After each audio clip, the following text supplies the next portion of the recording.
Sacagawea. What do people expect of you? Your family, your teacher, your friends, do they expect you to be a good person, to do well in school, to keep your room clean? People had different expectations of me. In fact, they didn't expect much at all. Why? It was a different time in America. they Back then, they didn't think much of people who looked like me. Someone who was a girl, someone who was young, someone who was Native American. When people came, the women of our village would pick up our lodges, our homes made of brush. We lived during certain times of the year, in spring and summer. The whole village would move to an area where there was better fishing in fall and winter. We moved to different areas for different food. When I was around 12 years old, our Shoshone tribe was attacked by another tribe. They captured me and took me back to their village. From there, I was given to a French-Canadian man and became his wife. That's when I was given the name you know me by, Sacagawea. That's how life was back then. War captives were treated like property, something that could be given away, but lucky for me, my life was about to change. At the time I was pregnant, when the baby came, it would be hard to travel. But I didn't have a choice. That's how things were back then. Besides, Lewis and Clark had a mission from President Thomas Jefferson.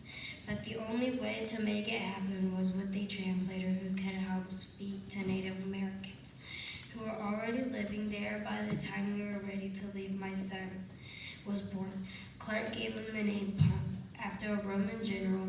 It was meant as a joke, like calling a child commander. Was it dangerous to take a newborn baby into the wilderness? Of course it was, but we didn't have a choice. I wasn't even considered an equal part of the team. That's how things were back then. In April 1805, the Corps of Discovery set out my village to explore this great enchanted land. Lewis and Clark thought it would be a one-year trip, that they had no idea what we're getting into today.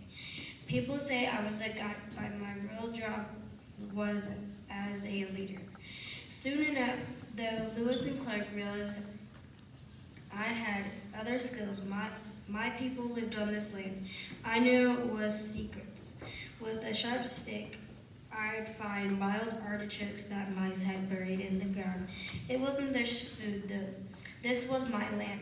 People lived here for centuries. I understood its passage. Lewis and Clark spelled my name 8 different times, but they finally put Sacagawea for bird woman.